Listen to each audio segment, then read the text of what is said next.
So please confirm when prompted. The recording will be added to the Bienvenida website. We will share that later during the day. And along with the recording, we will also post the other material that you will see today. Additionally, Spanish translations have been provided in the presentations, videos, and slides as much as possible. And some spoken language will be translated in real time via the chat. When you are in the breakout rooms, there will be Spanish dialogue for those who requested it. Please also make sure your first and last name is on your screen.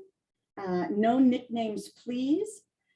And if you are a guest, a student invited you to attend today, if you're a parent or a family member, if at all possible, if you could add your name and the name of the student who invited you on your screen, if you know how to do that. If not, that's fine. We will figure it out when the breakout rooms are opening, but we just want to know who to place you with in the breakout rooms.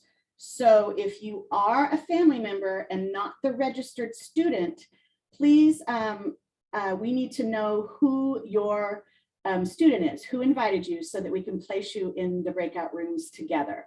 So if this is confusing, don't worry about it. We will address that when we get to the breakout rooms. And finally, we ask you to stay muted throughout the presentations, unless of course you have a question or need some clarification. You're always welcome to post in the chat.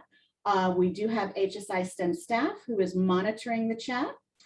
And so now let's meet some of the leaders in your CSULB STEM community. First, I would like to introduce the HSI STEM team, beginning with our project director and principal investigator, Dr. Eric Marinas. Welcome and good morning, everyone. It's a pleasure having everyone here. And I'm not going to say too much because I will be talking a little bit later, but again, welcome. Thank you, Dr. Marinas. Helen.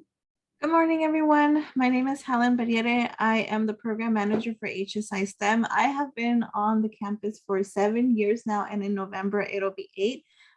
This is really exciting. This is one of my more favorite programs to really get to interact with both students and their families.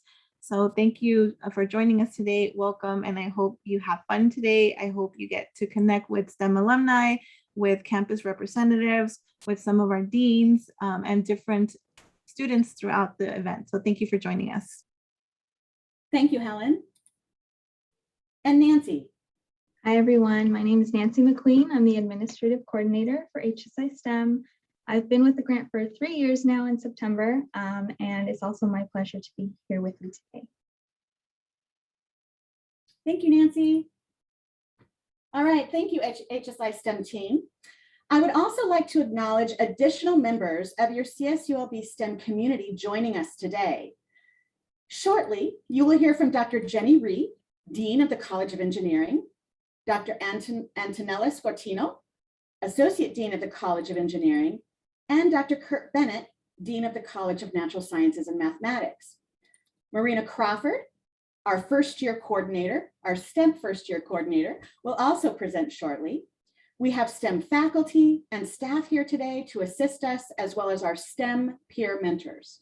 Towards the end of the program, STEM alumni students will share their industry experiences, and then our president, Dr. Connolly, will bring Bienvenida to a close. Last, but certainly not least, I would like to acknowledge all of you, the parents and family members and students, our STEM students here at CSULB.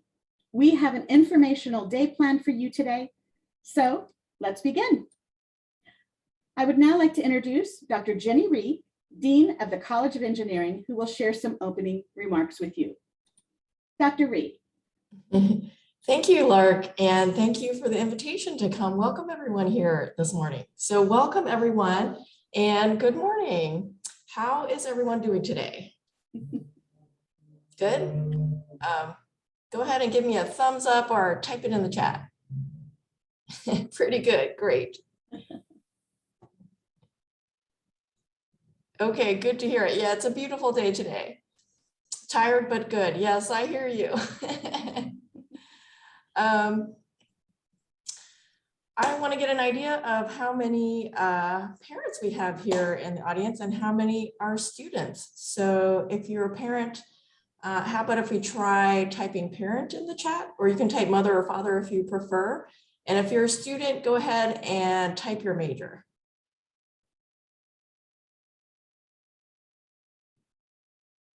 Okay, great. Welcome.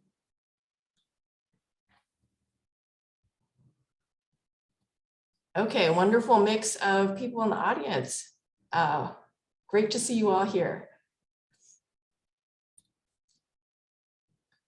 Okay, as Lark mentioned, I'm Dr. Ginny Rhee. I'm the Dean of the College of Engineering. To all the parents in the audience, you must be very proud of your sons and daughters studying here at the beach.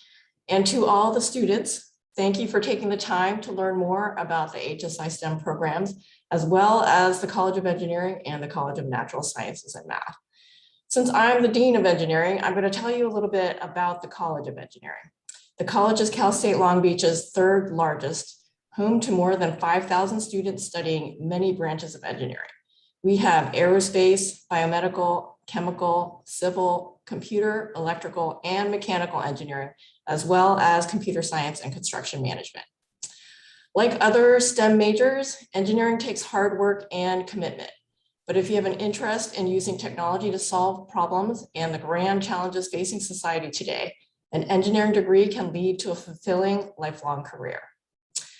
Many of our graduates go on to work for global corporations like Northrop Grumman, Boeing, and the aerospace corporations, or utilities such as Southern California Edison and Southern California Gas Company. The new CTO for DreamWorks Studios, who was just announced this past summer, is one of our computer science graduates. He is interested in hiring more graduates from Cal State Long Beach. The largest biotech company and employer in Rancho Santa Margarita is a company called Applied Medical, and it was founded by one of our mechanical engineering alumni. They love to hire tons of our graduates. We've also had some space companies move into Long Beach recently, including SpaceX, Relativity, and Rocket Lab. Are there any students in the audience who want to be a rocket scientist? Anybody? Does that sound really fun? There are several aerospace engineering students in here. Okay, great. Yeah, I got a yes. Woohoo. With a race on to build reliable rockets that will take satellites and even human beings into space, companies such as SpaceX, Blue Origin, and Virgin Orbit are also hiring Cal State Long Beach engineering graduates.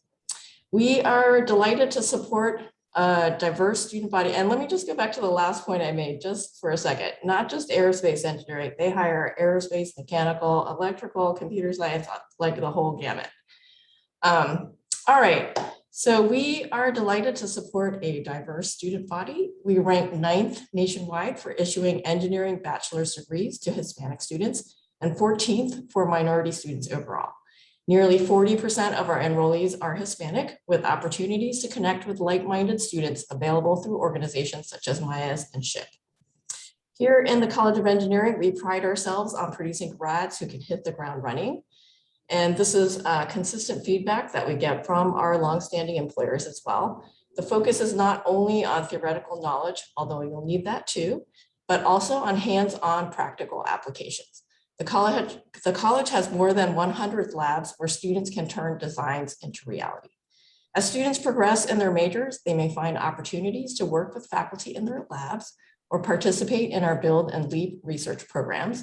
In most of our majors, seniors complete a 2-semester capstone project, often with a design showcase.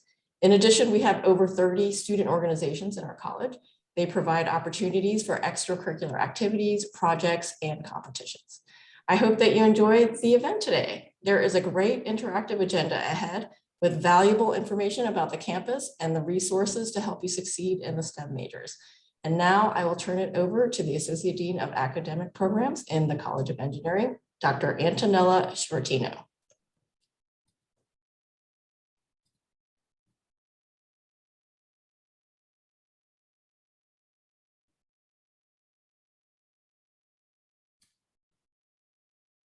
I'm not sure if Dr. Scortino is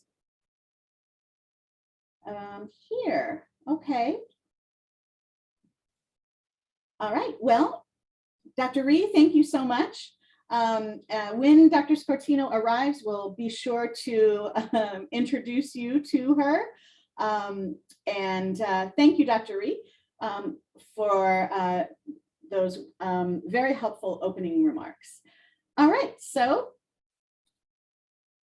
Dr. Kirk Bennett, Dean of the College of Natural Sciences and Mathematics, could not join us virtually today, so he recorded his opening remarks. I will enable the Spanish captions for this video.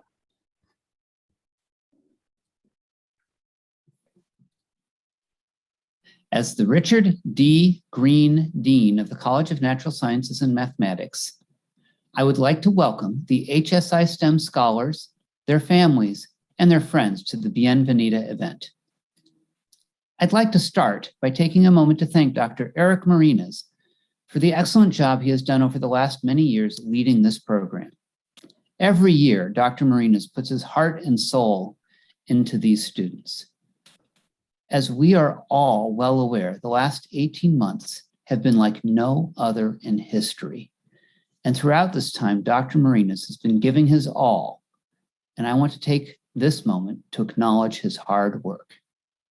HSI STEM scholars, you are our future. California, the United States, and the world have an ever-growing need for excellent scientists and engineers. We need scientists and engineers who will apply their knowledge in socially just and culturally relevant ways to improve society. We need scientists and engineers who will expand our understanding of the needs and the solutions from a wide range of cultures, societies, and experiences. As a consequence of our core values to expand access and engage all students, California State University Long Beach is at the forefront of ensuring we as a society nurture our STEM scholars and ensure they have homes in our colleges. Scholars, I charge you to carry this mission forward. As I said earlier, you are our future, and you make me believe that our future is bright.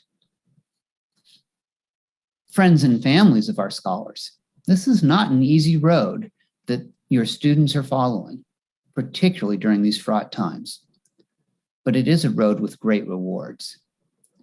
Know that your understanding, your support, and your continued love will help them to succeed. Know that they will need to devote a great deal of time to their studies, but when they reach the end, they will reap great rewards. Finally, know that the research your students will do is a result of their great creativity, their hard work, and their academic excellence. Thank you and have a wonderful day at the Bienvenida event. Okay, thank you, Dr. Bennett. All right, so now's the time to meet some additional outstanding STEM professionals while engaging with our STEM peer mentors. So I would like to invite Helen back to the virtual podium to facilitate this next activity. Helen. Thank you, Lark. Yes, so part of the tradition of Bienvenida is that we like to get you chatty, talking, having fun. And so we have an activity planned out for you called Name That STEM Professional. So you're going to go into breakout rooms and a peer mentor will introduce themselves. They are a current undergraduate student. They work with the Excel Learning Community Program and are high achieving undergraduate STEM students. And so they will have a couple of professionals that we want to see if you can guess who they are. So Lark, whenever you're ready to pop it up, and then Nancy, let us know if we're ready for the breakout rooms. It'll take about 10 minutes. The objective is for you to have fun, to guess who the people are and just see, right, how many of these STEM professionals you know right off the bat. And the peer mentors will have some clues for you as well. So let us know, Nancy, when we're ready to go into the breakout room. We are. So you'll see a little invite maybe on the corner of your screen. Just click that and then you'll be shuffled into the room. And then we will make sure that this presentation is toggling in your room as well. And then again, peer mentors, remember to introduce yourselves to the guest and your name, your major, and also a fun fact about you. Thank you, Nancy and Mark. All right. And then a note for staff, you may get an invite as well. Please don't accept it. Unless you would like to play the game. In the chat, you can go ahead and put if you got all 12, if you got 5. So Keaton said we did, oh, that's from another breakout room. Mentors, like Gabby, Annika, Ivan, how many people were your groups able to guess? So my group was able to guess all the way up to number 6. Okay. They all did a really good job. They all found them pretty relatively quickly. Okay. And how about Annika? We got up to just about number 10, excluding number 6. But that's probably because I talked too much. Okay, and then Ivan? Yeah, we were jumping around, so we got 4 out of the 12, and yeah, mainly because I was being hard to just giving them clues. I could tell. How about you, Kaylin? How many did your group do? We got up to 9 people. Okay, and then Mayank? We were doing randomly, so we did somewhat like 5, but not in a sequence. Okay, and then Tamia? We got 7. Okay. 12. Great, awesome. So the purpose of this game really is 1, to have fun, but also 2, to just kind of showcase, which you will hear in the later presentations, how STEM really builds off of itself in terms of STEM innovations, STEM industries, STEM technologies, STEM discoveries really do build off of existing technology. And the more diversity, the more different professionals really contribute to the field, the more information we'll have and the better innovations we'll have to be able to solve, right, real world problems, which is what a lot of our STEM students are doing when they are going through their academic journey here at Cal State Long Beach. So I thank you. I hope you had fun. And then Mark, I'm going to turn it back over to you. Awesome. Thank you so much, Helen. That was fun. Okay, so now that our engines are warm and we may feel a little more inspired by the diverse STEM leaders that have paved the way before us, I would like to now share the Bienvenida agenda and what you can expect to learn today. At this time, we will upload the agenda in the chat for your reference. So you will be able to download that if you are interested in following along. It is on your screen. So the next part of the morning will feature an overview of our HSI STEM grant, Puedo, and then 2 presentations about the power of mentorship and support, how to connect to your CSULB STEM community, and what types of high impact activities to pursue along your academic journey. Then you'll meet with the STEM faculty, staff, and again, your peer mentors for a small group discussion. And then after that, we'll have a brief intermission and you will learn more about resources you will find on the Bienvenida website, which we will share later on. And you'll then hear from the STEM alumni panel, and then Dr. Connolly will bring the event to a close. We will then share the online survey evaluation and send you on your way to enjoy the rest of your Saturday. So here's what to expect today. We intend for you to learn about strategies for becoming a successful college student, how CSULB supports STEM students, the importance of research experiences and internships, how mentorship leads to academic success, tips from STEM mentors regarding studying, time management, and campus involvement. And then finally, you will learn about the value of family support. So let's now learn about this grant, Puedo, which makes all the HSI STEM programming possible here at the beach. And once again, I will make sure that the Spanish captions are shown. As the Student Programs Coordinator for the HSI STEM program, I would now like to share an overview of this grant and the opportunities we offer. The HSI STEM program is made possible through a 5-year grant funded by the Department of Education at CSULB.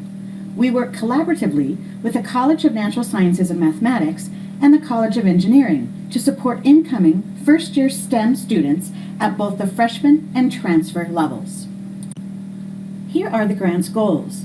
These goals center around STEM student retention, academic success and improvements, and eventually graduation. In other words, we want STEM students like you to take advantage of our support programs, stay in college, achieve academic success, and eventually graduate. Here are the names of the HSI STEM leadership and staff. Project Director and Principal Investigator, Dr. Eric Marinas, and then co-project directors, Dr. Tracy Maples of COE and Dr. Christoph Slowinski of CNSM. And then, of course, Helen, myself, and Nancy. Pictured here is the team that works together to support STEM students. You'll see HSI STEM, and then also the team from COE, Marina Crawford, Katerina Spralia, and Liza Bledsoe. And then for CNSM, Valerie Bagley. As I mentioned earlier, the HSI STEM team program offers first-year STEM student programming and activities that create a sense of connectedness to CSULB and campus resources. Here's a list of our student-centered programs for both freshmen and transfer students. All right, so at this time, I'd like to welcome back Dr. Eric Marinas to share his presentation, Student Communities and the Power of Mentorship. Dr. Marinas. Thank you, Lark. Good morning and welcome once again. Before I start, I did promise that I would just spend a few minutes just talking a little bit about myself. I've been faculty in the Department of Chemistry and Biochemistry since 2003, before we were an HSI institution. And I've seen the campus obviously evolve over time, where when I first started, we were under 25%, and currently our campus has 47% representation of Latinos and Hispanics. I'm also very proud to share that I'm a local product. I grew up in East Los Angeles, and like our students, I'm also a product of the CSU, having attended Cal State LA both for my bachelor's as well as my master's. Today, I want to just talk to you a little bit about some background data that describes how Latinos look nationally and the state of California. Lark, first slide, please. As you can see here, 40% of the residents in the state of California are Latino X. And basically, what has been estimated is that by year 2060, the state of California will be at 45%. And what this means for us is that currently we have over 50% of California's K-12 students being Latinx. And we also are seeing that 40% of all college undergraduate students in California are also Latinx. Next slide.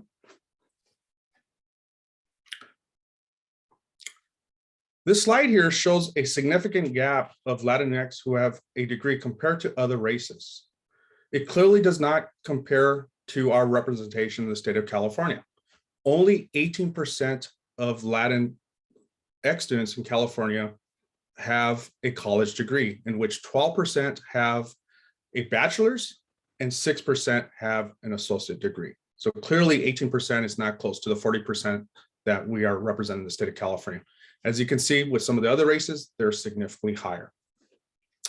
Next slide.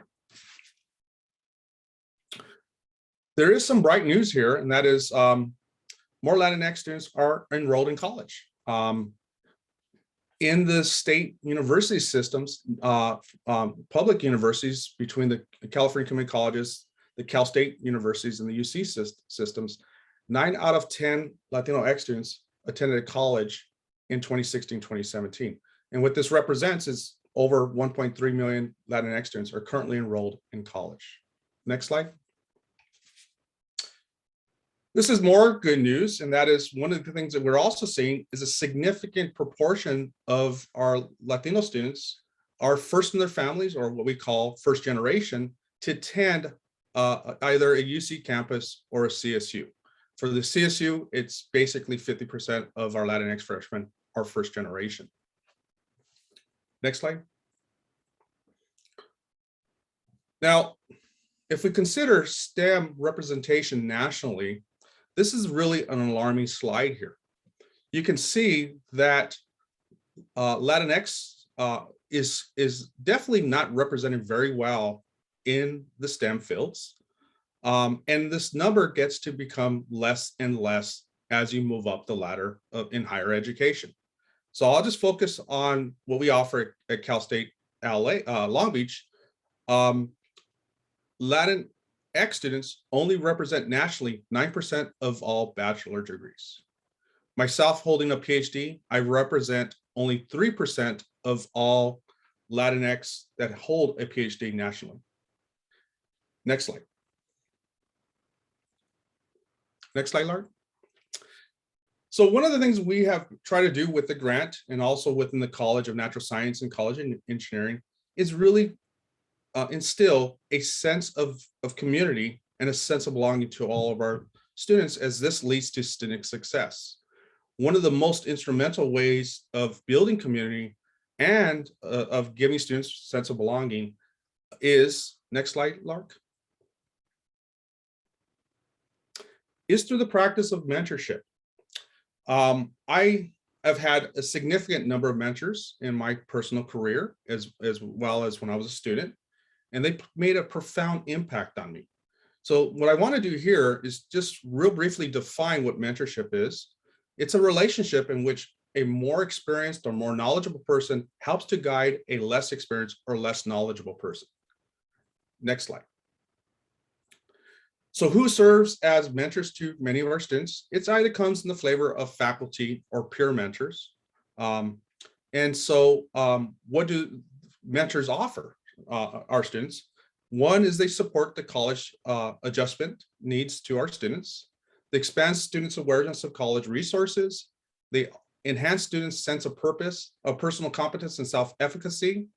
They serve as role models and offer information and context that mentees may not have available. And they also offer necessary emotional support while coping with the demands of college. Next slide. This was an interesting study several years ago. And although mentorship is really important to our students, this slide showcases that many of our students do not receive mentorship nationally. Only 25% of the students strongly agree with the statement, while attending blank, I had a mentor who encouraged me to pursue my goals and dreams. 18% of that somewhat agree. So that's a little bit less than 50% of all students. Some agree that they have received some form of mentorship. So it's disappointing in my opinion. Next slide. The reason this is disappointing, in the same study, what they have found is that college students who have a mentor are 55% more likely to stay enrolled in college than those who do not. They demonstrate greater academic achievement and career development during college, and they definitely feel a greater sense of community and belonging on their respective college. They receive guidance on academic, career, and professional goals as well. Next slide. So what is meaningful mentorship? Among those respondents who indicated they had a meaningful mentor, 3/4 of white graduates said their mentor had been a professor, but fewer than half, 47% of first-generation college and minority respondents, the very students that really need the support system, reported that the mentor was a professor. I'm going to hand it over to Miss Marina Crawford, who's going to give you other ways of how students can be successful and strategies in their first year. Marina, please. Great. Thank you so much, Dr. Marinas. And again, thank you so much for having me here today. Good morning and bienvenida to everyone. We're thrilled to have you with us today. And this brief presentation is going to discuss how we can all be partners in education and why being an active participant in education is so important. So next slide, please. So again, my name is Marina Crawford. I'm the first year experience coordinator for the College of Engineering. I assist students with their transition from their previous institution to CSULB and specifically the College of Engineering. Next slide, please. So pre-pandemic, when we would ask freshman students during our summer orientation what it was that they thought engineers did, more often than not, you could really hear the crickets chirping.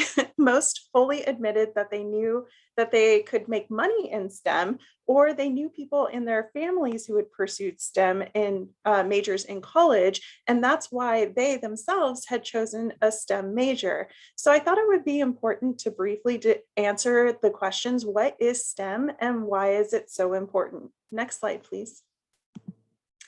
So STEM stands for science, technology, engineering, and math. It's also known as STEM with 2 M's for STEM plus medicine, or STEAM, which is STEM plus the arts. STEM challenges students with projects, concrete knowledge and experience, and it's very hands-on. So research and or internships are expected while pursuing a STEM major.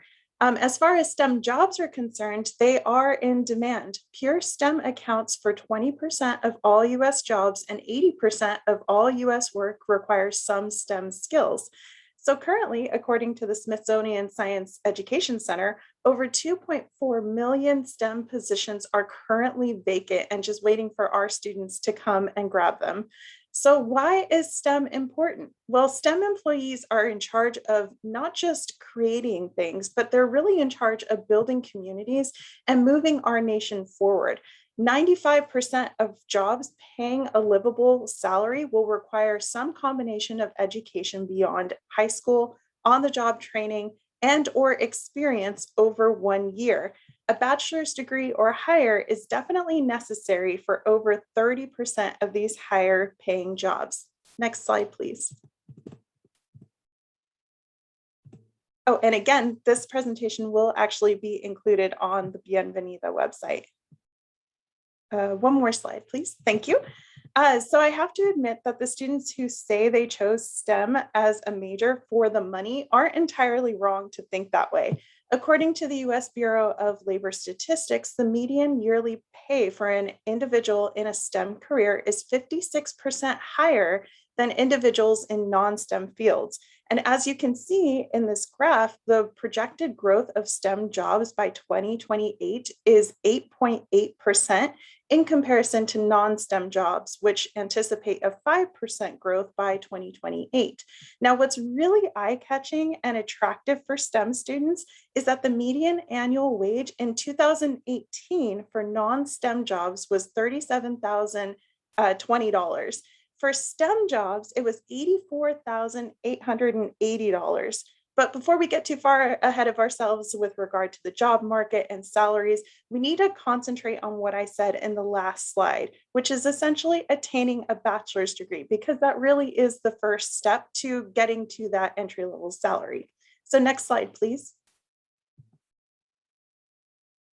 So this is why being involved in your education or your students' education matters. Next slide, please.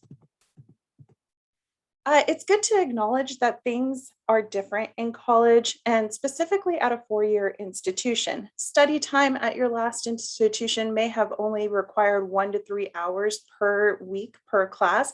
Or if you were like me when I was a high school student, if you crammed the night before, just know that that's been going on for decades, okay? But that's not going to really cut it here at CSULB. Study time in STEM especially is going to require at least 2 to 3 hours outside of class for each hour in class. And this is going to drastically increase with lab time. Also, in high school or community college, you had time to transition into the new learning environment and setting. You were able to kind of ease your way into your classes, and they typically were less demanding. Here at Cal State Long Beach, and especially in our STEM majors, there really isn't an easing in period. You really have to get to know the lay of the land very quickly, and your class schedule is also going to be very different. It can usually include fixed hours or days, or maybe you were going to school Monday through Friday at your previous institution, but here at CSULB, it really does depend on your availability or the availability of the classes that you are registering for.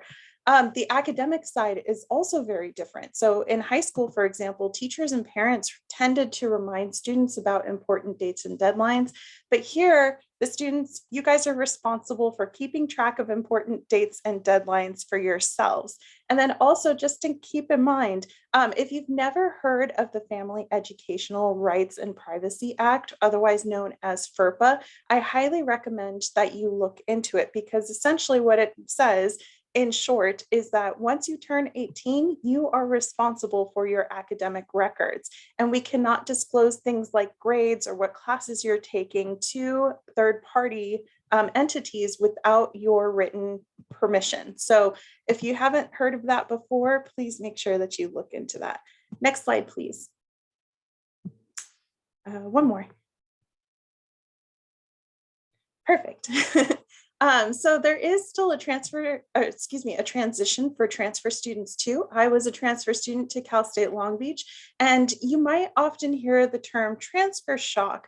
Transfer shock usually refers to a decrease in a transfer student's GPA during their first semester at their new institution in comparison to their GPA at their previous institution. In other words, your GPA may take a dip. When I transferred to Cal State Long Beach, that definitely happened to me. It was something that was shocking to me because I was always a good student. But there's just so much transition happening, especially in your first semester, but it can extend beyond that to your first year. Some of the challenges include taking too many classes per semester. I know my first semester at Cal State Long Beach, I actually took 18 units because that's what I had been used to at my community college, was taking anywhere between 15 to 18 units. And that was one of the reasons that my GPA dipped a little bit, was because the classes were significantly harder than at my community college. And I was definitely taking too many classes per semester. Again, that time to transition really becomes a challenge because transfer students, you hit the ground running. Most of you, if you are a transfer student, you tend to be in your upper division courses right away versus going into 100, 200 level courses that will help ease you into your program. And then also the non-academic factors with transfer students tend to play a really big part in persistence. So again, that lack of persistence tends to be all of the outside non-academic factors like, you know, having to work, your family obligations, etc. And then another thing that a lot of transfer students experience is imposter syndrome, feeling like they don't belong. But a 2019 study showed that 20% of college students experience imposter syndrome at some point in their educational career. But I did want to make it clear that it's not just in education that this happens. In a 2020 review of medical studies found that up to 82% of people in general may face that same syndrome at some point in their lives. So it's not just students that experience imposter syndrome. However, we really do want to reassure you that we are here to support you, and there are a ton of resources for you as well. So some of the tips for success I've listed here include meeting with your advisor. We really do want to encourage you to meet with your advisor and do so often, just so that you can talk to them about your class schedule, make sure that you're taking the courses that you actually need and you're not taking anything you don't. And then keep in mind that many of our faculty members have worked in industry or they run research labs. So the more that you get to know your faculty advisor, the more they're going to know you and be comfortable with talking about their experiences with you as well. Definitely use your campus resources or your college resources. Things like the Beach Transfer Transition Center is really helpful for transfer students. College advisors, their advising centers, the Career Development Center, CAPS, etc. We're going to go into more of these in detail in just a moment. Also, improving your time management skills. This is really how you overcome all of those non-academic factors that can be negative impacting towards your educational career. So balancing your school, your job, your family, all of that comes down to having really good time management skills. And I'll be honest with you, I have not been to an interview that has not asked some sort of question revolving around my ability to effectively manage my time. So if you are able to get that down now, then that's really going to help you when you go to interview for a job as well. And then that sense of belonging that I was mentioning earlier is super important as well. We really do want you to get involved and feel like you are connected to your college and to CSULB as a whole. And then last but not least, definitely step outside your comfort zone. I was very shy, introverted, didn't really talk to anybody, didn't raise my hand in class during my first semester at college. And that really was a detriment to my ability to be successful in college. So really get to know your peers, get to, go to professional development events and workshops, establish your network, because that's really going to help you step out of your comfort zone and then again, impact your sense of belonging. So next slide, please.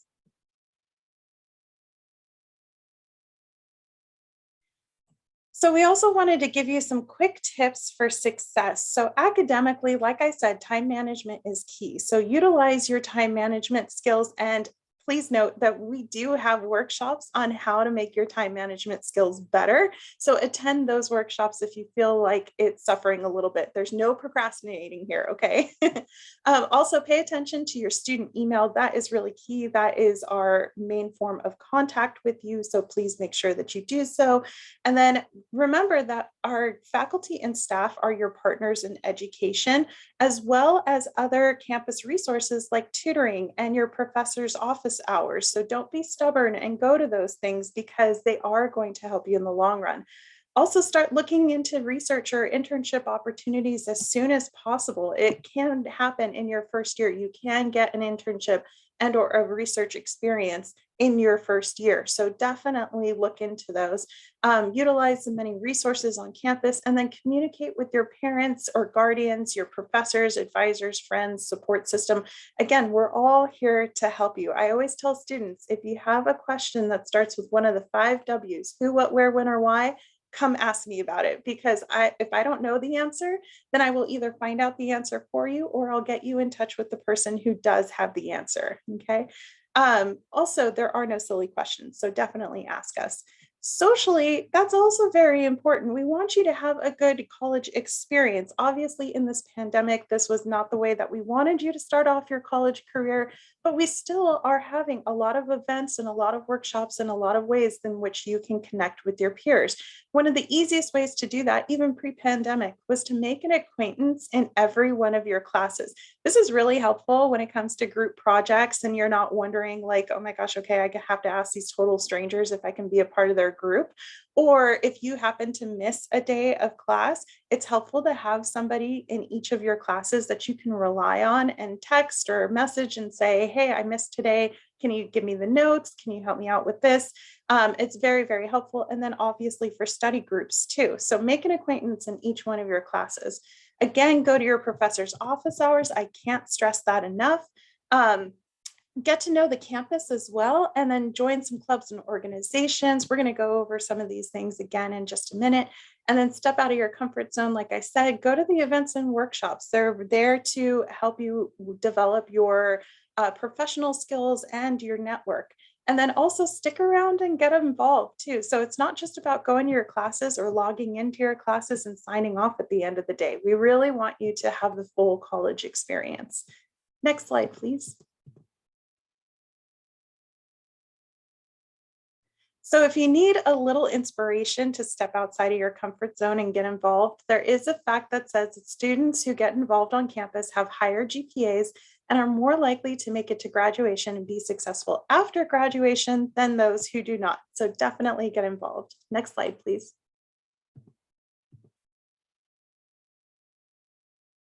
So let's talk about some of those opportunities that I keep mentioning. One of the first ones is the research opportunities. So there's a lot of research opportunities both within the College of Engineering and the College of Natural Science and Math. Some of the off-campus opportunities include the summer research experience for undergraduates, prep programs, the National Science Foundation, and the National Institutes of Health.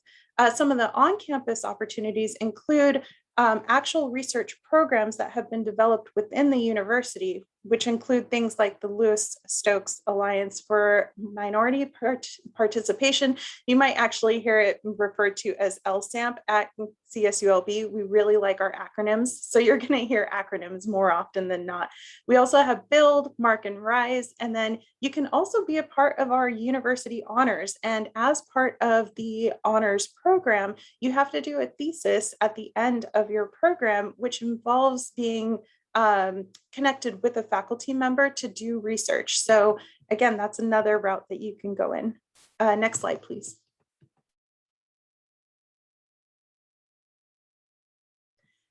We also encourage our students to dip their toes into industry with internships and other professional development opportunities. Our professional development workshops are typically presented by alumni in industry, and they include topics like time management, resume writing, and then other types of industry opportunities, whether that's internships, co-ops, just different opportunities within industry. So many of the companies that have participated include companies like Google, Boeing, Applied Medical, Medtronic, GE, Honeywell, and then other ones that I've listed on this slide as well. Next slide, please. The clubs and orgs. So there's also a plethora of clubs or orgs that you can get into. And it's very important both for the connections with peers and the networking and project-based activities that these clubs and organizations do. The best way to search for a club or organization is through BeachSync, which I've linked here.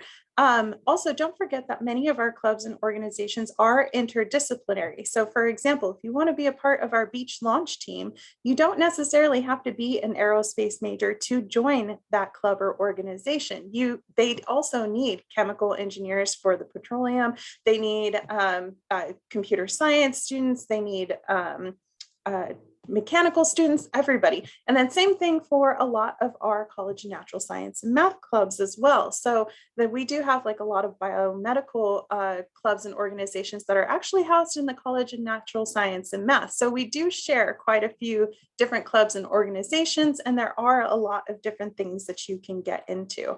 I always tell students to join 3 starting out. So your first one should be a project-based club or organization. Your second one should probably be a professional development or networking club or organization. And then that last one, if you really enjoy hiking, there's no reason why you can't enjoy being a part of our Cal State Long Beach outdoor club. So that last one is really for you to decide what it is that you want to do. But it is important to start with a project-based one and then a professional development one as well. Next slide, please. So some other resources to be aware of include things like the Career Development Center or CAPS or the Bob Murphy Access Center. There are so many different resources on campus that I really want to encourage you to take advantage of. If you need assistance with finding a campus resource, your staff and faculty are here to help you. So definitely reach out to us so that we can get you connected with those different resources. Next slide, please. And last but not least, for the parents, guardians, and other student supporters that we have with us today, I just want to say that your involvement matters too. Most STEM students say that their parents, grandparents, and other family members are their heroes and definitely their source of inspiration. So our students need your support and encouragement. You're still their parent or guardian, even though they are now fully adults and in college. So reassurance is what most of our students need from their parents or guardians when starting college. Just remind them that every new endeavor can be challenging, but they're not alone. So a few key tips include communication. Communication is definitely key. Don't be afraid to ask your student how things are going. And then also kind of know when to intervene and when to sit on the sidelines. I think that's a really important one as they go through this experience, because there will definitely be some ups and downs. And then talk about the expectations, especially when it comes to the frequency of your communication between you and your student and time management. And it's also really important to have realistic expectations as well. Again, your student is now an adult, so the university cannot disclose information about your student, including their grades or healthcare information, without legal permission from your student as outlined by FERPA. But again, just know that there's going to be challenges for both you and your student, but you will get through those challenges, and we're here to support you in any way possible. Also, understand that your student isn't the only one transitioning. The family, it's a family transition. Okay, so I know my parents definitely went through that transition when I went to college, since I am the oldest. And again, communication was key, and me understanding that my parents were going through as much of a transition as I was very, very helpful. So students, call your parents, okay, and keep in touch with them because they miss you. So next slide, please.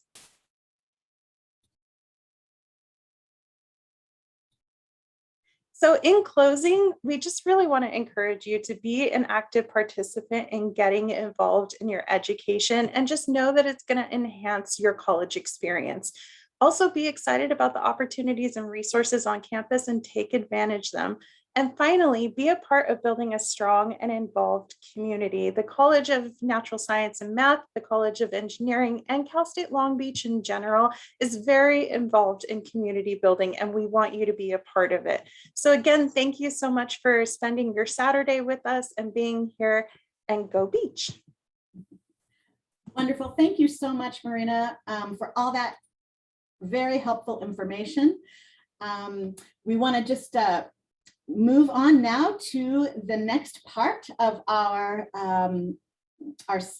second breakout room.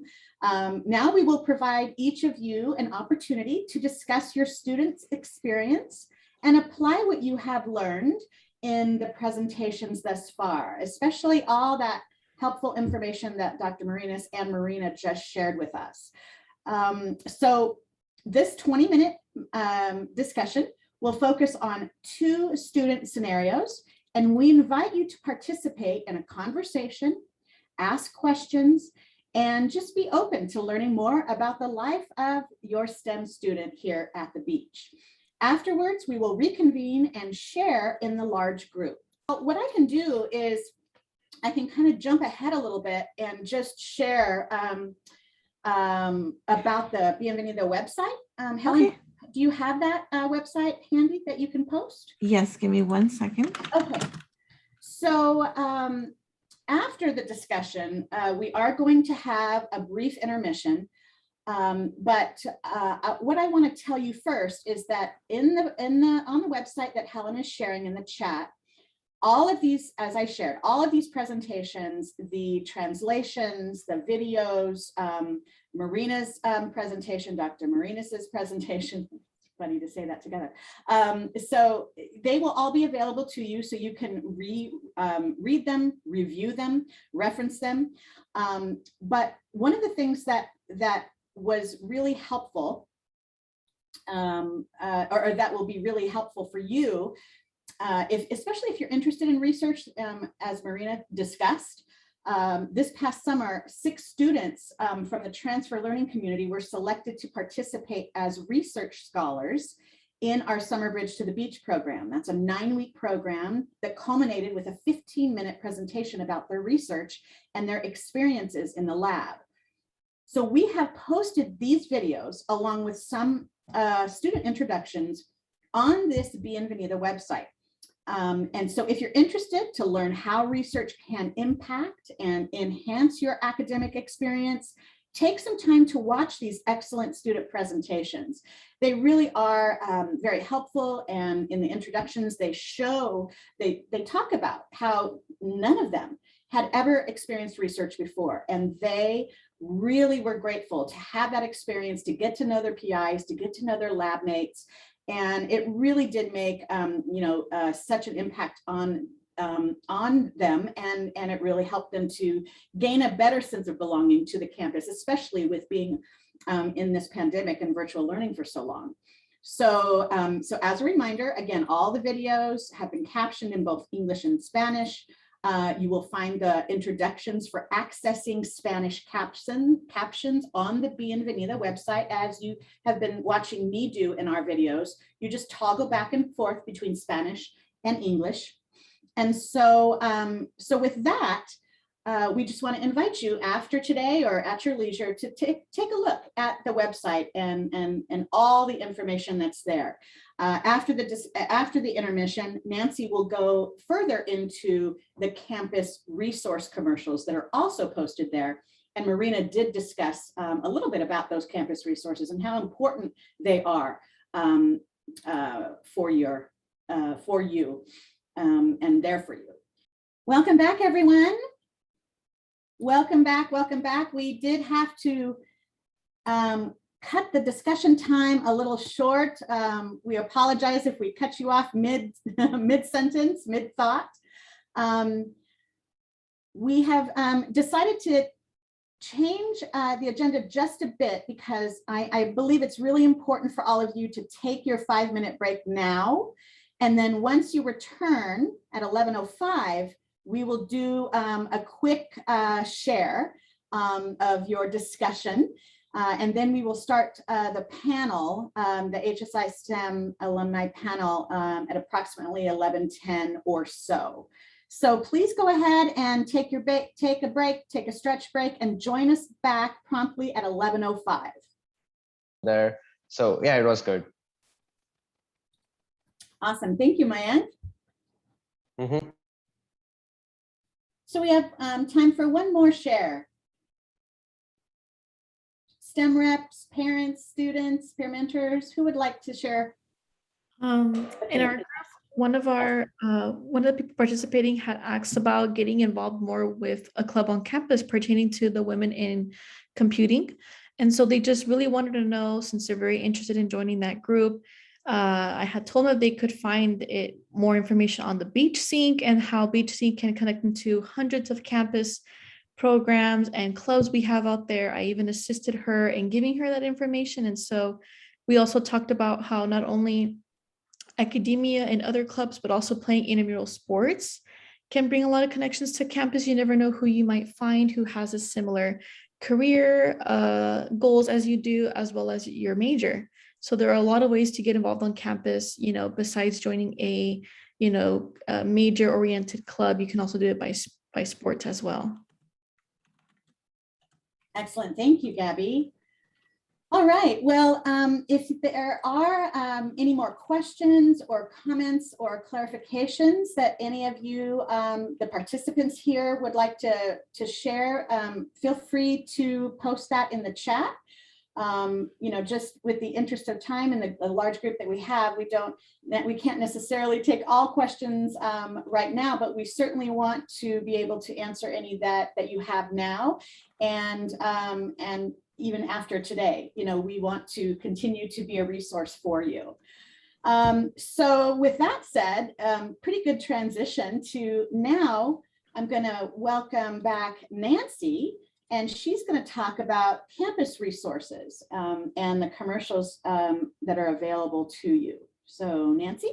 All right, thank you, Lark. So yeah, hi everyone. As we've been learning today, a significant part of you or your students' academic journey and professional journey will kind of take place outside of the classroom.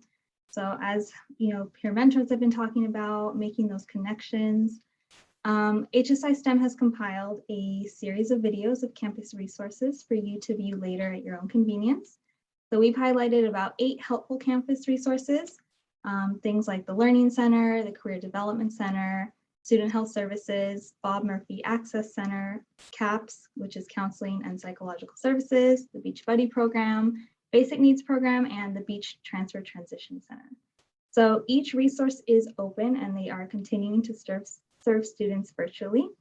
And we hope that these videos will teach you more about what each service has to offer to you as a student. And this can really be a starting point for you. So it's kind of like a little neat package for you to browse. But from there, you can branch out based on your own interests and find, like was mentioned, a hiking club, or just asking yourself each semester, what do you want to try? What do you want to learn? What do you want to kind of dabble in? And After watching, we hope that you come away knowing that you are supported in various ways on campus and that these resources are available to you at any time. So if you'd like to view these, I will link them in the chat here. And if you need Spanish subtitling, you can click on the gear icon at the bottom, to the bottom, I believe, right. And there's a little box that says CC for closed captioning. A menu appears, just click on that and then choose which language you want it translated to, and then the Spanish subtitles will appear. So that's it for me. I'll pass it back to Lark, and please view those videos. Thank you. Thank you, Nancy. Wonderful. Okay. So now we're moving on to our next exciting portion of the day, our STEM alumni panel. It's time to welcome our STEM alumni to the virtual stage. Each will be asked some questions that will help us understand their academic journey from transitioning from high school to community college or to CSULB, as well as learn about their current professional experience in the field. Helen will do her best to translate the Q&A if necessary. So what we're going to do right now is we're going to meet each panel member. And panel member, when you see your photo or your slide, please introduce yourself using the information on each slide, and then I will transition to the next slide, and then we'll get started with the questions.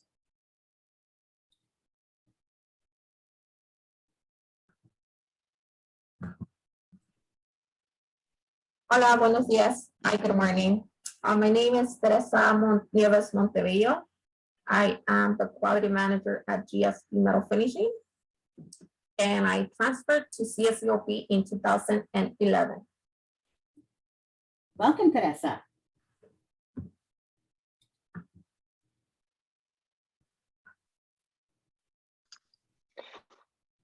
Hola, buenos días. I'm not sure if you guys can see me. I'm Jonathan. Thank you. I'm Jonathan. You can call me John. I'm currently a medical student. I went to Long Beach from 2012 to 2017. Thank you, Jonathan. Welcome. Hello, everyone. My name is Xavier Ramirez, and I am a chemical engineering background. I currently work at Chevron as an instrumentation and controls engineer, and I transferred from Santa Ana College in the fall of 2018, and I just graduated this May. Welcome, Xavier. Hi, everyone. My name is Stephanie, and I'm currently a second-year PhD student at UC San Diego, and I graduated from Cal State Long Beach in winter 2019. Welcome, Stephanie.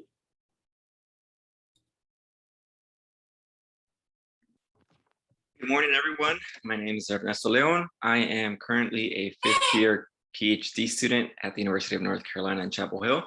I graduated from Cal State Long Beach back in 2016, 2017. All right. Welcome to all of our panel members. We're so excited to have you here. And let's go ahead and get started. So I think some of you started as freshmen. Some of you started as transfer students, as you shared. So let's start with what types of activities or programs, academic research, professional programs were you involved in during your time at CSULB? And anyone can go and then answer. Not everyone has to answer every question. It's up to you, your preference. So I guess I'll kick it off. One of the clubs organization I was part of SHIP, and I was also part of IKE. IKE is the American Institute of Chemical Engineers. I was the external vice president there, and one of the biggest things as a transfer student is trying to meet people who I mean, when coming into the transfers, like as a transfer, you don't know many people, right? So you want to make sure that you just kick off the ball rolling and just try to get involved so you can meet other, motivated and students. So that way, yeah, you build relationships, right?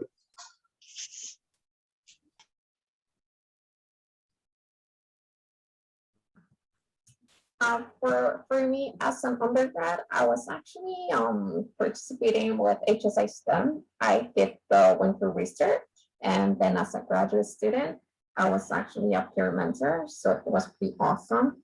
I was also a member of SUI, the Society of Women Engineers, and that was actually very nice because that's where I attended my first professional conference.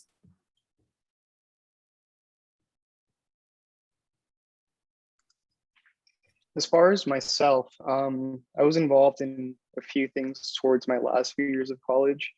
I was in HSI STEM, and that's where I met Helen.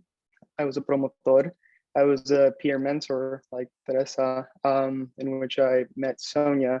I was involved in research through a program called LSAN. And with them, I conducted biochemistry research. I was also a member of a few clubs on campus.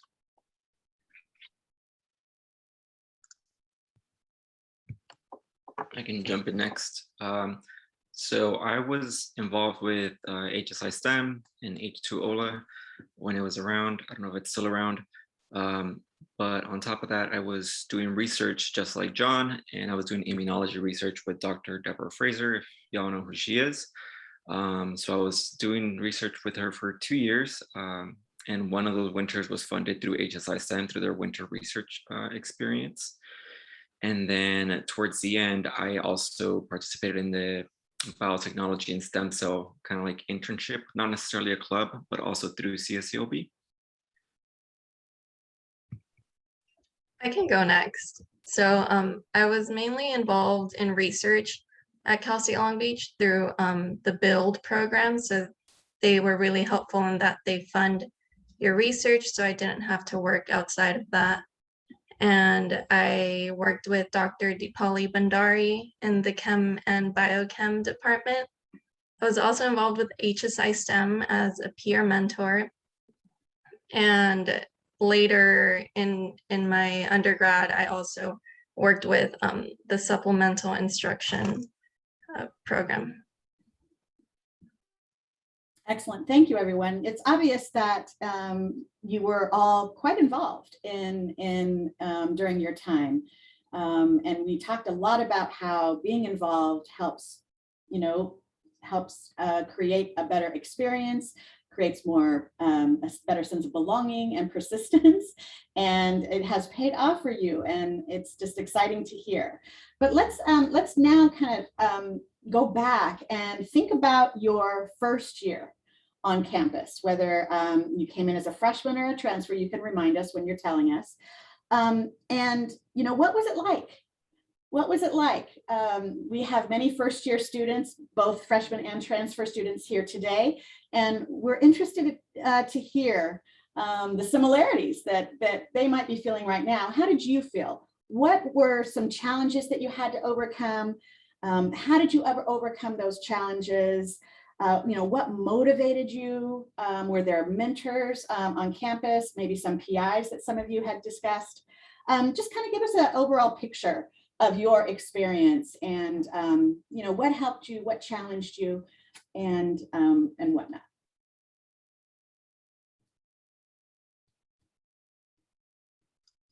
I can go first. So when I first arrived on campus, I was terrified. I really wanted to do well, but I didn't know how to do well. And so immediately I found tutoring on campus, and I went to as much tutoring as I possibly could because I wanted to perform to the best of my ability. I didn't really get too involved into campus until a few years into my undergrad when I met Dr. Marinas and Helen, and that was like the gateway that really allowed me to start getting really involved, and that was through HSI STEM. So finding those communities and those tribes, I guess, really helped me succeed at Long Beach. Thank you, Jonathan. I can go next. So I think I was pretty exposed to the programs at Cal State Long Beach early on as a freshman. So I participated in a summer orientation program geared towards STEM students. And that was really nice because I got to see sort of an alumni panel like this, obviously in person, but it was great to see just what you can accomplish at Cal State Long Beach with all of these opportunities. And I sort of visualized myself in these alums' place. And from there, I got to know the Build program and HSI STEM and a few others. So it's come full circle for you, Stephanie. You saw an alumni panel and now you are on an alumni panel. Right. That's exciting. Thank you. I can jump in next. I started in Long Beach in 2011. I came in as a freshman, and at that point, I knew I wanted to do STEM, most likely biology. I was interested in just drugs and just drugs in general, just interesting how things can help people. And so I wasn't really familiar with many resources on campus at the time. I had just come into college.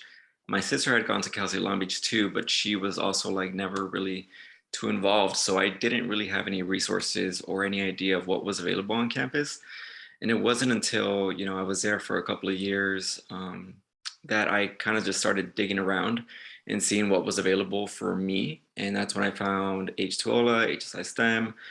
And eventually I learned about the RISE, Build, and MARC programs. And so I ended up applying to them, and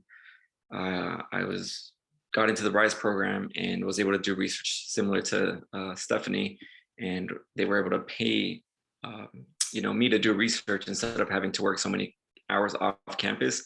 And that really helped to build up my research experience, as well as, doing something that I love to do without having to work off campus to maintain my, my life throughout college. When I first started community college, one of my goals was to work for Chevron. So that was my first year, back in 2014, 15, and I just didn't know how I was going to achieve that. I just had this one mission, and I just kept that momentum, just starting from there on to finishing up, Cal State Long Beach, and here I am working for Chevron, and it still feels like I'm living a dream. Every time I walk in the office, it's man, am I supposed to be here? But yeah, sometimes, you go through roadblocks, and you just need to figure out ways, as an engineer, you're always going to figure out a way to find a solution, right? And sometimes it's not the ideal solution, but you always solve problems. So yeah. So Xavier, can you tell us about a roadblock that you experienced, maybe during your first year, and how did you get through that? Who helped you on campus? How did you stay motivated and persist and fulfill your dream? Yeah. My first semester, they say don't take too many units, right? And I definitely would recommend your first semester, or never take too many units. I think I was taking 18 my first semester, and going community college, I just didn't know how to manage my time. So I just I guess I think I just spoke to a couple transfer students who already been at Cal State Long Beach, just to get that perspective. Hey, how did you manage your time? What did you do? Right? Get some advice. And I guess just reaching out to people, right? Just asking for help whenever you need it. Never be afraid.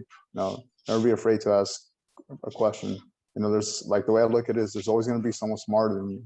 You're not the smartest person. There's always going to be a person that works harder than you, right? You just got to have the ability to, just genuinely ask for help whenever you need it, and ask for advice. Never feel bad about feedback too. Feedback is important.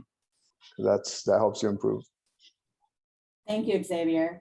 I also noticed that you asked the question to yourself, do I belong here? Am I supposed to be here? So still having a little bit of that imposter syndrome, even after you've graduated and been hired. Yeah, definitely. And I always carry that chip on my shoulder. Every time I go to work, I just make sure I give them all every day. I'm always 120%. I'm the most energetic person in the office. Some people don't like to say good morning, but until they get their cup of coffee, but I'm always there just saying good morning, everyone. Awesome. Thank you, Xavier. Anyone else? Yes. So for me, I transferred to Casa Long Beach in 2011, so I was a transfer student. But I'm a first generation student, so it was a difficult transition. So I just didn't know what to do, where to go, and I was way too shy to ask for help. So I agree with Xavier. When I started, I was taking 18 units, and they were all chemical engineering units plus organic chemistry. And so, just like you said, I just feel like, what am I doing? Like, do I really belong here? And so it was difficult the first semester, and actually I was about to quit, right? And I said, why? Like, this is too much, right? But I actually went to one of the centers, I can't remember the name, for time management. Yes, he's right. It's about time managing. And so they helped me out. So I believe it was weekly meetings. And that's where I started just asking for help. Because before that, I was just extremely shy. And for me, asking for help was really embarrassing. And that's one thing that I learned, like, you can't, if you want to be successful, you need like a support group. So, and I found that through HSI STEM, with SUI, all of those organizations. So that's how I was actually able to go through my undergrad. And then when I graduated and went for my master's, I was like, okay, I can do this. Yeah, I can do this. But right now, even right now, like, I understand what Xavier is saying. Sometimes I'm like, am I really the quality manager? Like, is it real? And then I'm like, I guess it's real. Yeah. Yes. It is absolutely real. Thank you, Teresa. Anyone else? All right. So you talked about, some ways and programs, that were attractive to you, and, some people on campus that were helpful. Let's talk about other campus resources that some of you said you didn't know about anything on campus that was, available to you. And so HSI STEM or another program opened the doors for you. So which campus resources did you find most helpful? And what were, who were some of your mentors that helped you in your undergrad as well, that you reached out to? I'm hearing a lot of, just ask for help. At first it was difficult, but ask those questions, reach out, be your own advocate. So talk about your campus resources that were most helpful, and some other mentors on campus that were helpful to you during your undergrad experience. So I'm going to jump in. This is Ernesto.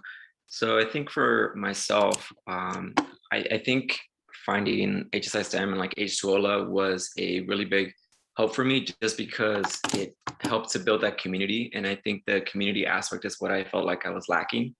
Of course, resources for, classes and stuff.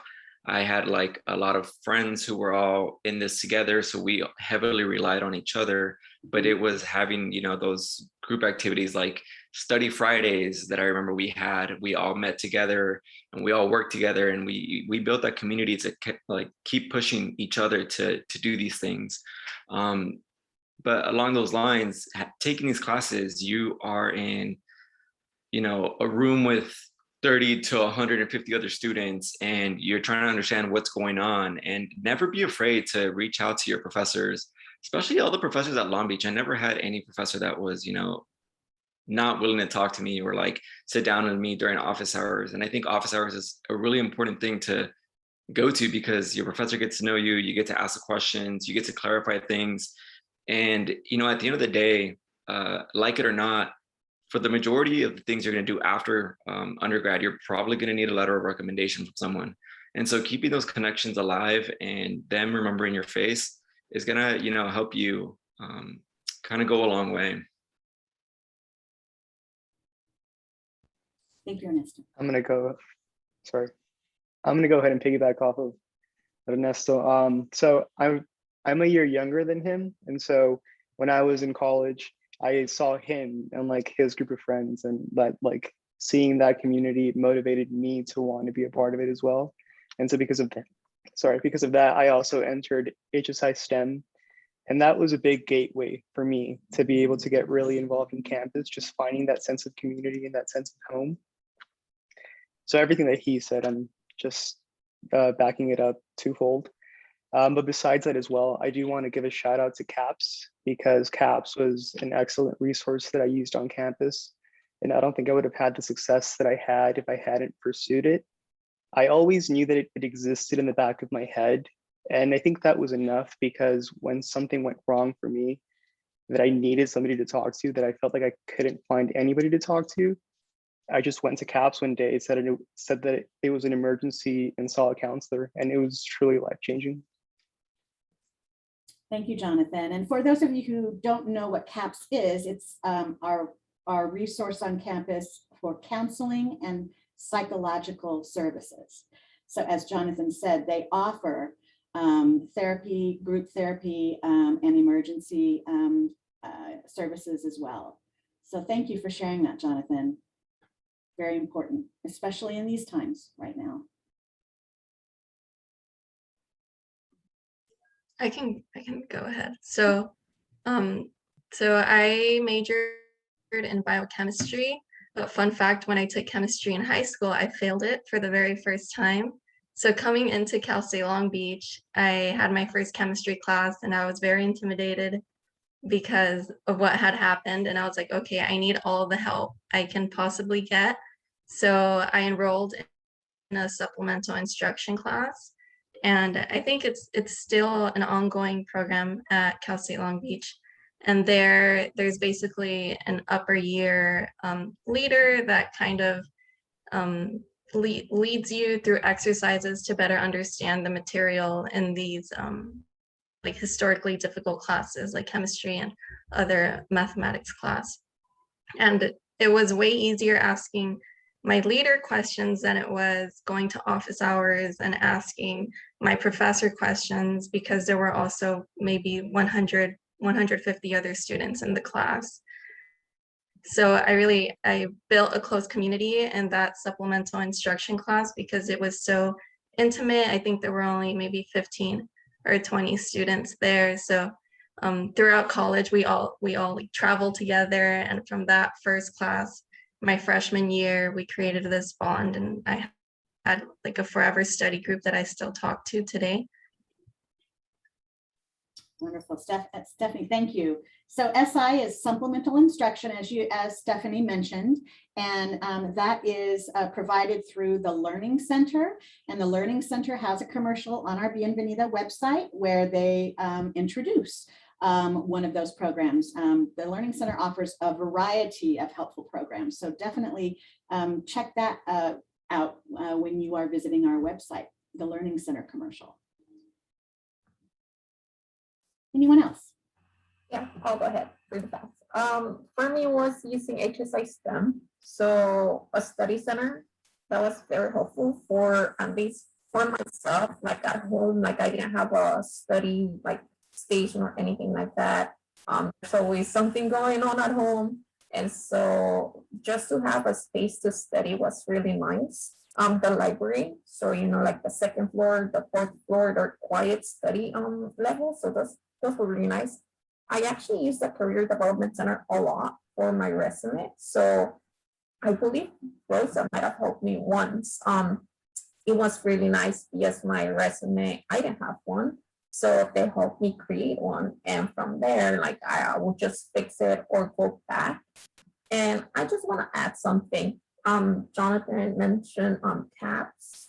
I was still at the point where I was too embarrassed to use it, but I knew I needed it. And I didn't go because I was too shy and too embarrassed, like I said. But honestly, I should have used it. I think we have so many resources for everything, and I should have used it. Like I said, it's a good resource for everybody that needed it. Thank you, Teresa, for that honest share. another question that I will ask shortly, not right now, but shortly, is what tips do you have for these students? And so that is a good tip, you know, even though you might be embarrassed or fearful, you know, these resources are there for you. Your tuition is, they're free. So your tuition is paying for this. So you can use any and every resource at your disposal. So thank you. Anyone else? A helpful campus resource, a helpful program. Okay. All right. So let's shift now to present day, and let us know what is a typical day for you at work. You know, like Xavier said, it was his dream to actually work at Chevron, and now he works there. So talk about, you know, paint a picture for the students and the parents in the room of what it's like to work in the STEM industry. And if it's a typical day, great. If it's not, you know, share with us your experiences. Well, I guess I'll start it off. A typical day. So as an engineer working at Chevron, you're based off, like, you're evaluated based on your performance, right? And performance means like how many projects you complete within the year, right? So you have like capital projects. Capital projects is projects that have been like brought up an idea like 5 years ago, and there are over $1 million projects that get executed in certain timeframes. So these are big capital projects. So pretty much depending on like the projects you're assigned to, your day-to-day is like working with a multidisciplinary team, like getting the information from like the process engineers who pretty much are in charge of like making products like gasoline, right? Getting the process data to pretty much like, as my role, you'll be able to design instrumentation and implement that instrumentation to pretty much have the refinery going, and making it more reliable and very and safely, right? Because when you're dealing with hydrocarbons are flammable, you know, it's a flammable material, right? So you want to make sure that it's reliable and like it works properly, right? So yeah, just day to day, it's just like coming into the office, going on my laptop, opening up the laptop, replying to emails, making sure that on my OneNote, I have everything on my to-do list. So every Thursday and every Friday, so every other Friday I have off. So every Thursday the Friday I have off, I'll plan the following week. So the following week is already planned. So like, I'm already, okay, this is what I need to do Monday. This is what needs to get done. I need to go reach out to this person. I need to go get this from this person. Start working on engineering, documentation. So it's like a lot, when you're implementing a new instrument out in the field, you have to write a whole technical procedure, how to install the instrument and how to remove that instrument out in the field, and who to reach out. That's going to be like, you have a contractor who's going to go and be installing your instrument, right? So you got to go and reach out to multiple people. It's a lot of project management. It's definitely a lot of project management. You got to understand like the technical aspect of the instrumentation. So you're reaching out to vendors, learning how the instrumentation works. You're reaching out to people within Chevron to see, hey, like, you know, if I install this and I remove this old thing, you know, what can possibly go wrong? You know, you always try to mitigate risk, right? And any safety, you're always doing safety analysis. You know, you want to make sure that everything you do is, safety is priority, you know, so especially working in a refinery. But yeah, definitely every day is just working multidisciplinary teams and a lot of project management. Putting all those good skills to work, right? Time management, communication, organization. I can go on forever. It's just that like I wear multiple hats every day. Mm-hmm. And definitely, you know, having a chemical engineering background, working in a refinery, it's like, you know, it's you use everything you learned in school, you know. Sure. Definitely do, and not as far as like the theory, but more of like the critical thinking.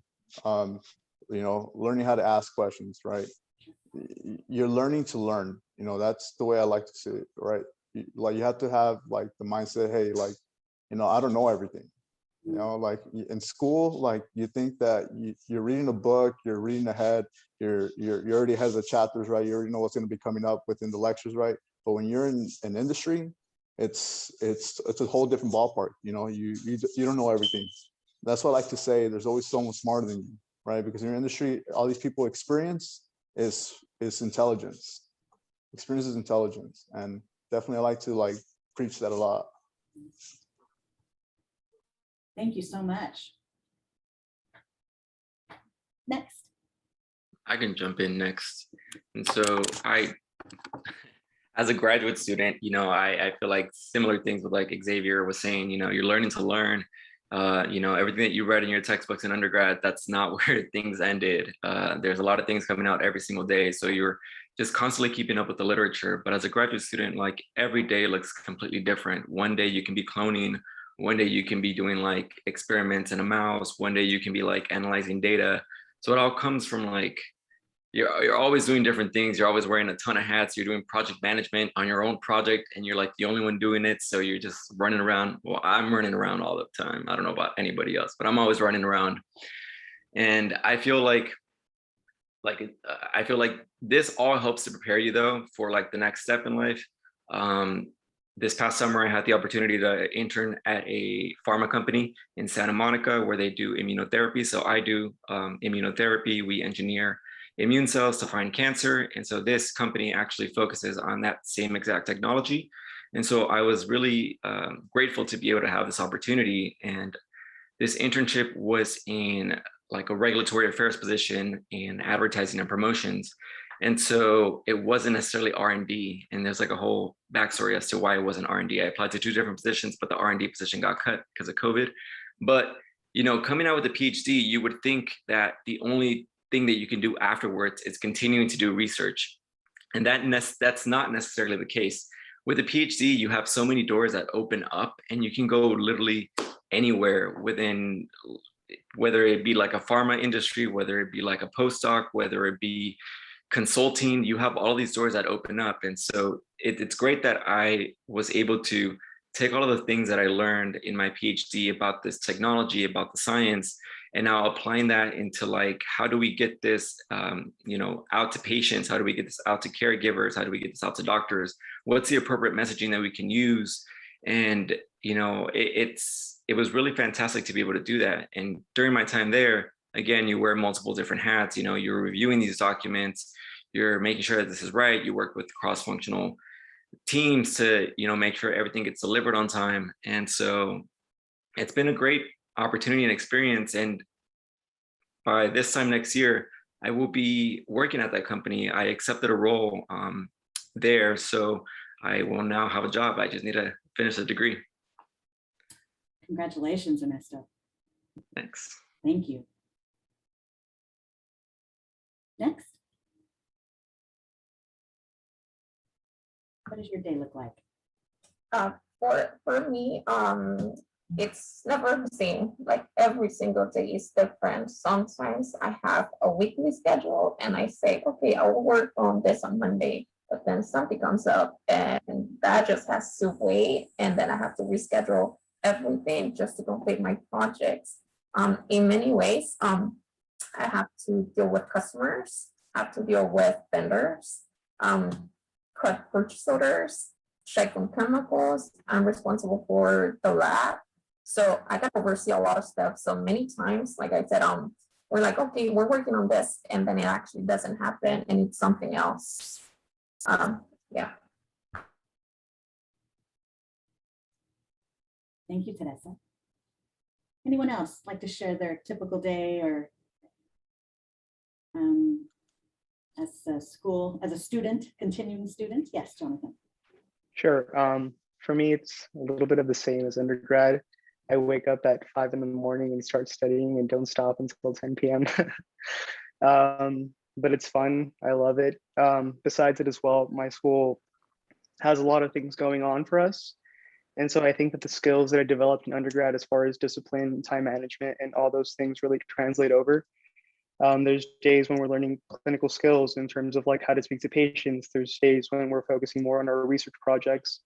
There's days when we're going into clinic. And so being able to handle all of those things, I really credit my time at Long Beach for teaching me time management and all the skills that I need to currently be doing well. Thank you, Jonathan. Jonathan, I have a question. Can you share, particularly since you're a medical student, how was that, what was asked of you during COVID? So I wasn't a medical student during the peak of COVID, but I will share as far as what the higher grades did. So I guess pretty soon I'll be going under vaccine training as well to be able to administer vaccines.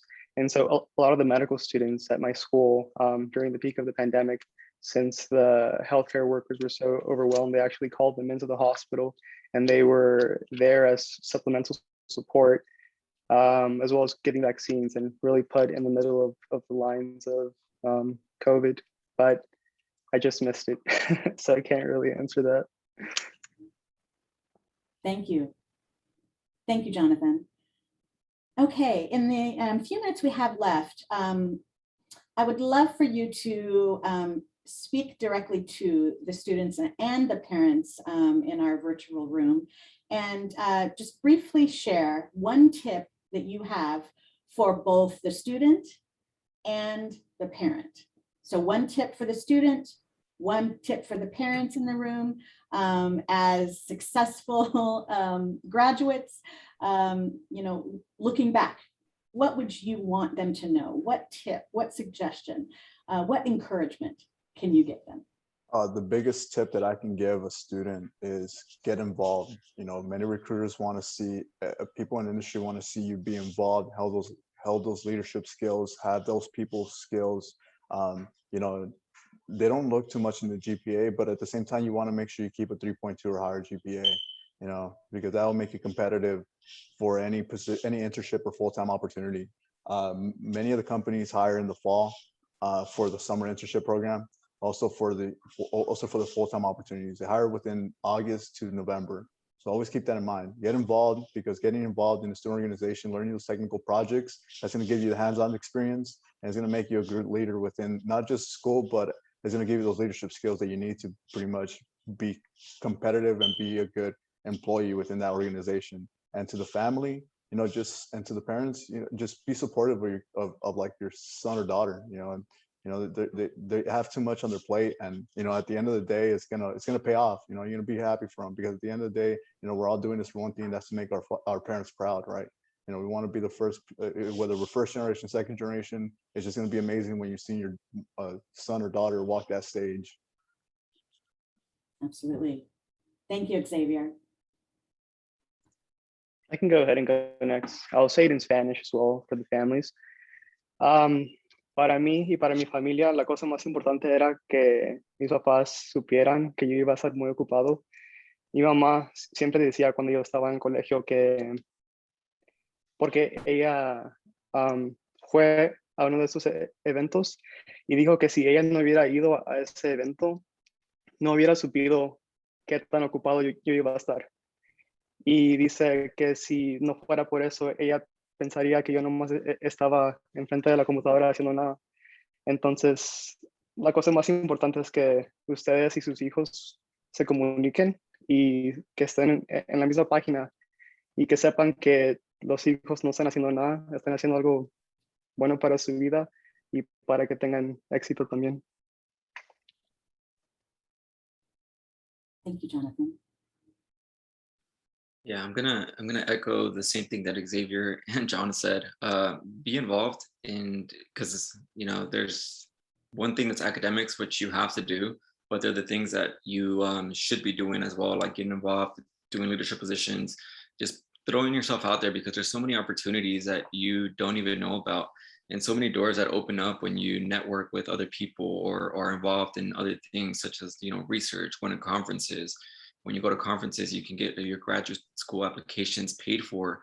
A lot of people don't know this, you know, things like that. So just get involved and just keep on following wherever those doors lead you, but never forget about your academics.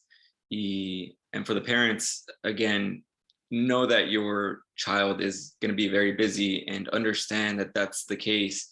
And, you know, don't expect them to always go with you to this family party, you know, or, you know, go to this other place because you want them to come with you. You know, like they probably want to go too, or they probably want to be there too, but you have to prioritize things, and people know what they have on their plate, and, you know, learning to prioritize is a big thing. So love them and respect them, and just, you know, understand them. Thank you, Ernesto. I can go next. So kind of piggybacking off of everything, once I was at an alumni panel and I heard an alum say, I just say yes to everything.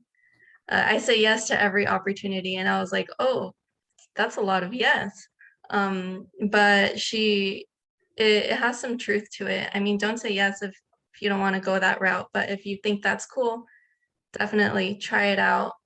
Because once I started saying yes, it felt like once I said yes to one thing, then that event or that opportunity would open the door to another thing. So I got to a point when I was like a third year, when I started doing research and I started applying to a fellowship or to this award, and then that award would make me apply to another one. And because I got that one, then I was, a good candidate for other things. So you'll see once you start saying yes, a lot of other doors will start opening up for you. Wonderful, Stephanie. Thank you. Thank you so much. Teresa, did you want to say any last words before we shift? Yes, I think Ernesto said it perfectly. For parents, like understand, like for students, our schedules are crazy, and many times like we won't go to parties, we want to go to like fiestas, carmestes, and stuff like that. And like you said, it's not because we don't want to, it's just like we have to give priority to our studies, right? We know what we're working on and stuff like that. And just parents like try to understand and support. And I think HSI STEM, like the Bienvenida program, it's actually like amazing. I wish my parents would have gone to one of them and then they would have understand like what I was going through. Yes, so, and don't be afraid to ask for help. If you need help, ask for help. Don't be embarrassed. Wonderful. All right.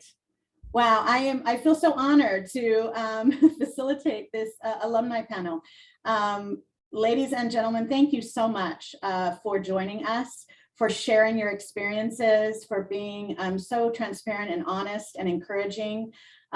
Your words are definitely heard and very inspiring. So we thank you so much. There's so much information in the chat. Some of them actually shared their LinkedIns. Alumni, if you want to add anything else, please share with the participants in the chat. And I just want to thank you again so much for joining us today. All right. So I want to now just share that our university president, Dr. Jane Connolly, has joined us. I think she has been here for a little while, and so I think she was able to hear some of this from these wonderful alumni students. I just want to invite Dr. Connolly now. I'm very pleased to now invite our president, Dr. Jane Connolly, to share a few words with you as we bring the 2021 Virtual Bienvenida to a close today. Dr. Connolly. Thank you, Laura. And yes, I was able to tune into some of the alum panel and really learned a lot. It was really wonderful to hear from our alums. And so thank you, Laura and Dr. Eric Marinez and the entire HSI STEM team for bringing us together for this 10th. It's amazing. It's really the 10th annual Bienvenida, and for their visionary and persistent efforts to expand opportunities for our Latinx students. I'm also deeply grateful to the College of Natural Sciences and Mathematics, led by Dean Kurt Bennett, and the College of Engineering, led by Dean Ginny Rhee, for putting our values into action through their creative and successful implementation of Puedo. But most of all, I want to thank our students, their parents, and their families. You know, it's really your enthusiasm and energy that made today's Bienvenido truly special.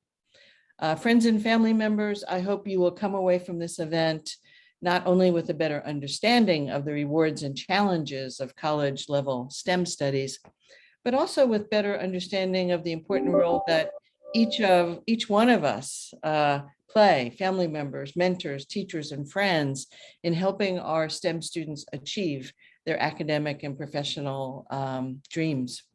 I'm also encouraged by the progress I see all around me, but as you know, we still have a long way to go. Prior to the pandemic, Latinx and Black students were leaving STEM majors at a far higher rate than their white peers.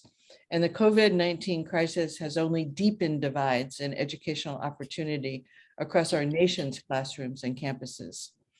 Cal State Long Beach is committed to doing everything in our power to address these inequities, to remove barriers to degree completion, and to further reduce STEM opportunity gaps so that our students can continue to learn, grow, and contribute to our nation's future. These are challenging times, to be sure, but I don't think you should feel overwhelmed or discouraged, just the opposite. I think one of the biggest takeaways from the Bienvenida is that the simple act of encouragement is immensely powerful. And it's something all of us can do anytime, wherever we may be. We must continually tell the young people in our lives that they can do it. There's just no overstating the importance of your support as parents, family members, and friends to the success of our STEM students. I think you've already heard great tips from the alum panel, but let me reiterate, remember to be kind to one another, never be afraid to seek or offer help, support and respect one another, and take good care of yourselves. And at the end of the day, don't forget to have some fun. This is a great time of your life. So thank you all for listening. Thank you for inviting me to play a small role in this, and have a great year. And of course, go Beach. Thank you so much, Dr. Connolly. It's a pleasure to have you. Thank you for always supporting HSI STEM. My pleasure and honor, of course. I first want to thank you all for attending the 9th annual Bienvenida Family Welcome event today.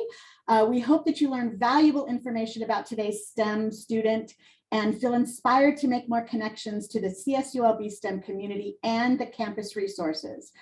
Don't forget to check out that Bienvenida website we've been mentioning, where all the presentations, videos, and slides will be available for you in both English and Spanish. And so before we close, I would just like to hand it over to Dr. Marinas to share some last thoughts. Thank you, Lark. And before I close this out, I just want to acknowledge my staff who have done an incredible job. So I really wish to thank Lark, Helen, and Nancy. I also thank all the staff. I'm going to call out Marina because she did a wonderful presentation of all the stuff that students need to know to be successful. I would also like to acknowledge the peer mentors for their time and thank you. I'm sure the breakout sessions were incredible. And like I shared in the chat, it was really wonderful to see a lot of my former students, this alumni group. You guys have been impactful, and I'm grateful to you to continue on in your work. And if opportunity presents itself, we'll call you back because your stories were excellent and it's well heard. I thank my colleague, Alan. He's always been a great evaluator and a great cheerleader for our programs here. And as you can see, HSI STEM has been a program for now over 10 years, and it's really been a part of the fabric of student success on our campuses. I'm very grateful to have been asked to lead it and continue to lead it. And I'm really grateful to the fact that we're starting to see all the impact that it's done. I measure a lot of things as part of this grant, and I've seen a couple things. I've seen more and more of our Latinx students get degrees in STEM. And I've also seen simultaneously how our institution has created greater access, that we're currently at 47% Latino at Cal State Long Beach. When I started, we were well under about 22%. I would finally like to acknowledge the college administration. And I want to acknowledge President Connolly. She's always been very supportive. Every time we ask her to, have a statement for us and give her time for us, she's always there. And I'm very fortunate to be able to work with just a wonderful number of deans. Kurt Bennett, as you guys heard, Jenny Ree, Antonella unfortunately cannot be here, but I know she's a very strong advocate, and I work very closely with her. She's one of the associate deans that's part of this grant, and my other colleague, Chris Lewinsky. And a loud shout out to our former Dean for Engineering, Tracy Maples. It's been an incredible ride for us, and I really value the opportunity that the students and the families made, and the parents, to be here on a Saturday. Have a wonderful afternoon, and again, thank you for being here. And sí puedo, and more than anything else, go Beach. Yes. Thanks again, Dr. Marinas. Yes, thanks to all of our wonderful faculty and staff also that helped today. We are so grateful for all the Bienvenida team that chipped in to make this yet again another successful family welcome event. So everyone, thanks again. Go enjoy your weekend. Have a great rest of your day. Rest up, have some fun, like Dr. Connolly said. Don't forget to have some fun. And we hope to see you guys very soon. Check out the website so that you can keep in touch with us. Thank you, everyone. Bye, everyone. Thank you. Have a great day. Thank you. Bye. Bye-bye.